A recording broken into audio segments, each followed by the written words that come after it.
नमस्कार साथियों, स्वागत है आप लोगों का आपके यूट्यूब चैनल एग्जाम की एजुकेशन पर। साथियों, आज हम फिर से झारखंड का चौथा अध्याय लेके आए हैं। जैसे आप लोग देख पा रहे हैं, झारखंड का चौथा अध्याय ये उड़ान बुक का सार संग्रह है और हम लोग लाइन बाय यानी कि सब्जेक्ट बुक का पूरा लाइन बाय कवर करें, उसके बाद इसका एमसीक्यू करेंगे। जैसे देखिए, आज का टॉपिक है साथियों झारखंड का ऐतिहासिक परिचय, और कि झारखंड का जो ऐतिहासिक परिचय था उसके बारे में चर्चा करेंगे। और अध्याय ये 4 है। अगर यदि आप लोग इस चैनल पर नए हैं तो चैनल को भी सब्सक्राइब कर लें, साथ में बेल आइकन प्रेस कर लें ताकि जो वीडियो डाले उसका नोटिफिकेशन आपको मिलता रहे। तो चलिए आगे की ओर लेके चलते हैं आप लोगों को। देखिए साथियों, आज का जो हम लोगों का टॉपिक है वो है साथियों झारखंड का ऐतिहासिक परिचय। अब झारखंड का ऐतिहासिक परिचय के बारे में हम लोग पढ़ेंगे। यहाँ से क्वेश्चन रहा है, देखिए, झाड़ियों वनों की बहुलता के कारण इस राज्य का नाम झारखंड पड़ा, यानी कि झाड़ी जंगल होने के कारण से ही झारखंड का नाम झारखंड पड़ा। झारखंड का शाब्दिक अर्थ क्या होता है? तो झारखंड का शाब्दिक अर्थ वन प्रदेश होता है। विभिन्न कालों में झारखंड प्रदेश को विभिन्न नामों से जाना जाता था। जितने भी अलग अलग काल है, यानी कि अलग अलग समय में झारखंड को अलग अलग नाम से जाना गया है, उसका यहाँ दिया हुआ है। इसको आप लोग जरूर याद कर लीजिएगा, यहाँ से क्वेश्चन बनता ही है। देखिए, काल यानी समय, नामकरण क्या नाम रखा गया है। देखिए, ऐत्रेय ब्राह्मण में झारखंड को पुंड्र या पुंड कहा गया है। जो स्टार मार्क किया है वो पिछले एग्जाम में पूछा गया है। अथर्ववेद में झारखंड को व्रात्य प्रदेश कहा गया है। समुद्रगुप्त का प्रयाग प्रशस्ति में मुरुंड कहा गया है। भागवत पुराण में झारखंड को किकट प्रदेश कहा गया है। महाभारत दिग्विजय पर्व में झारखंड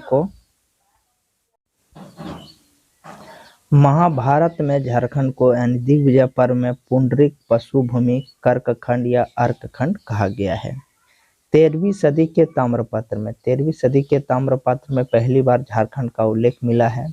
उसके बाद तारीख ये फिरोज शाही, तारीख ये बंगला, इसमें भी झारखंड का उल्लेख मिला है।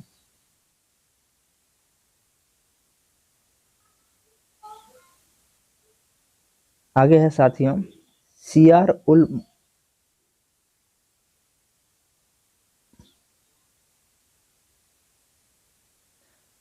उल मुख्तरीन में, इसमें भी झारखंड का झारखंड ही नाम कहा गया है। आईने अकबरी में झारखंड को कोकरा या खकरा कहा गया है।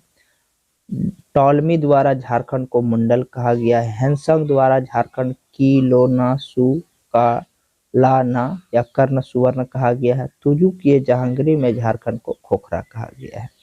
चलिए और मोटा मोटा चीज है उसको जान लेते हैं।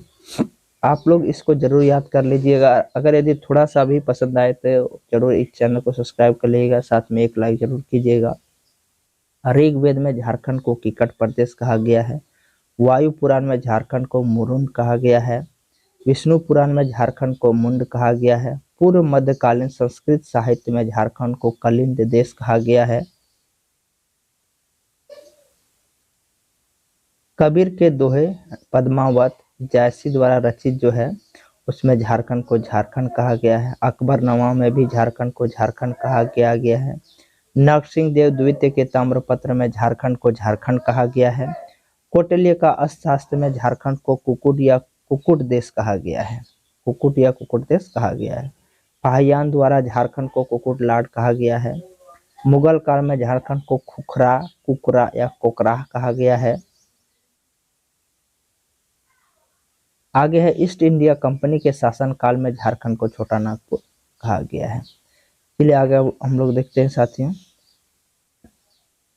जैसे आगे आया है, देखिए नोट में दिया हुआ झारखंड प्रदेश का सर्वप्रथम साहित्यिक उल्लेख ऐत्रेय ब्राह्मण में मिलता है। कि झारखंड का पहली बार झारखंड नामकरण ऐत्रेय ब्राह्मण 13वीं सदी के ताम्रपत्र में मिला हुआ है। झारखंड शब्द का प्रथम पुरातात्विक प्रमाण 13वीं सदी के ताम्रपत्र में मिलता है। प्राचीन काल में गुप्त शासकों एवं गौड़ शासक शशांक ने झारखंड क्षेत्र में सर्वाधिक समय तक शासन किया। मध्यकाल में झारखंड में क्षेत्रीय राजवंशों का शासन स्थापित था। हैंसोंग ने राजमहल क्षेत्र के लिए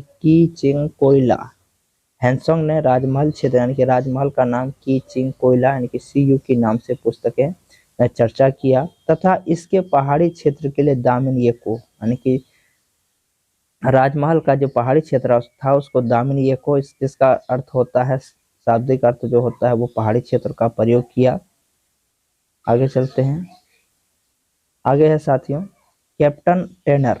कैप्टन टेनर के सर्वेक्षण के आधार पर 1832 ईस्वी में दामिनी एको की स्थापना हुई। दामिनी एको की स्थापना कब हुई? तो 1832 ईस्वी में हुई।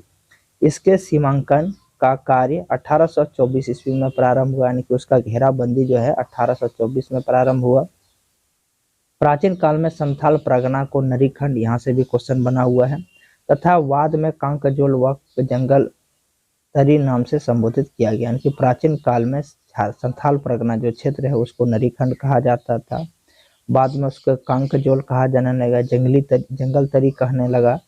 मध्यकाल में रांची को कोकरह नाम से संबोधित किया जाता था। तो मध्यकाल का जब समय चल रहा था उस समय रांची को क्या कहा जाता था? कोकरह के नाम से संबोधित किया जाता था, जिसे बाद में क्रमशः चुटिया नागपुर, जे एच हैविट के नामकरण टूटा नागपुर तथा छोटा नागपुर कहा जाने लगा।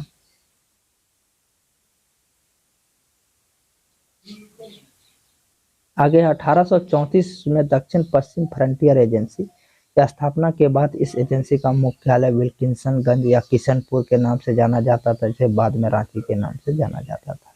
यानी कि प्राचीन समय में रांची को विल्किंसनगंज के नाम से, किशनपुर के नाम से जाना जाता था, जो दक्षिण पश्चिम फ्रंटियर एजेंसी की मुख्यालय था।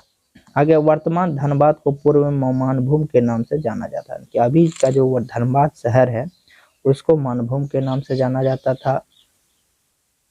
आगे है टोलमी ने खरसवां के लिए करतनिया शब्द का प्रयोग किया, यानी कि सरायकला जो खरसवां जगह है नाम है उसके लिए करतानिया शब्द का प्रयोग किया जाता था।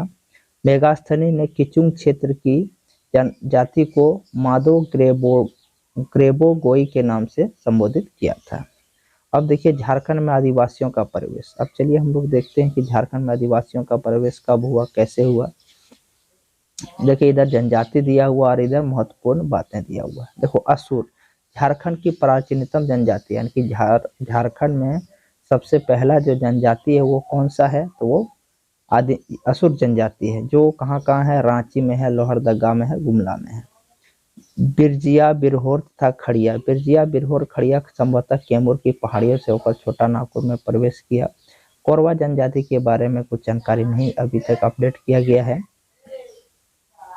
आगे है मुंडा उरांव हो। देखिए इस जनजाति मुंडाओं ने नागवंश की स्थापना में योगदान किया, यानी कि मुंडा के जो शासक थे उन्होंने नागवंश की स्थापना की थी। इसके बारे में भी हम लोग चर्चा करेंगे। उरांव झारखंड में राजमहल तथा पलामू नामक दो शाखाओं में बसे थे। उरांव जो था झारखंड के राजमहल और पलामू दो जगहों में बसा हुआ था। चेरो खरवार संथाल। देखिए चेरो खरवार संथाल 1000 ईस्वी तक चेरो खरवार एवं संथालों को छोड़कर झारखंड में पाई जाने वाली सभी जनजातियां छोटा नागपुर क्षेत्र में बस चुके थे। यानी कि 1000 ईस्वी प्रारंभ होने से पहले झारखंड में चेरो खरवार यानी कि ये 3 जनजाति छोड़ करके जितने भी झारखंड में अभी वर्तमान में जनजाति वो सब आकर के बस चुके थे। पूर्व काल में संथाल हजारीबाग में बसे और ब्रिटिश काल में संथालों का विस्तार संथाल परगना में क्षेत्र हुआ। यानी कि पहले कहाँ पर संथाल लोग आकर बसे? तो हजारीबाग में, और जो ही अंग्रेज का शासन हुआ उस समय संथाल परगना में संथाल लोग पहुंच गए। अब देखिए यहाँ दिया हुआ है नवीनतम 1020 यानी कि 1000 ईस्वी में नवीनतम देखिए चेरो खरवा संथाल, मध्य काल में मुंडा उरांव हो झारखंड में बसा है, प्राचीन काल में कोरवा और प्राचीनतम काल में असुर, बिरजिया, बिरहोर, खड़िया बसा हुआ है। चलिए और इम्पोर्टेंट जो बात है वो सब चीज़ों को जान लेते हैं।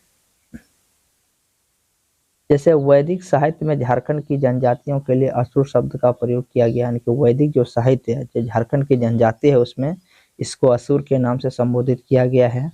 वेदों में असुरों की वीरता और कर्तव्य का उल्लेख किया गया है। और यहाँ के हमारे जो वेद हैं यानी कि 4 वेद, ऋग्वेद, सामवेद, यजुर्वेद, अथर्ववेद, इसमें जो है असुर की वीरता और कर्तव्य यानी कि उसकी जो कला है उसको दिखाया गया है, बताया गया है।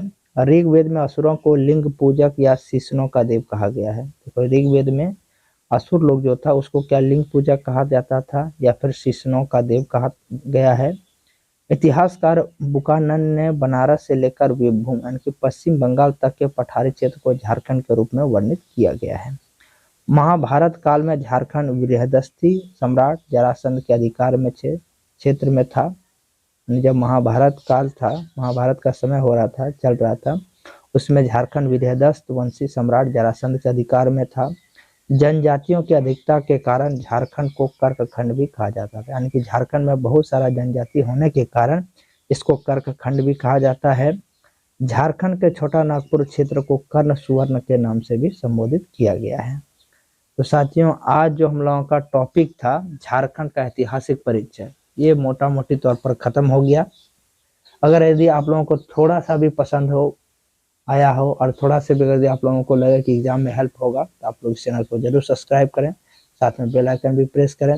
चलिए आज का इतना ही साथियों, जय हिंद, धन्यवाद।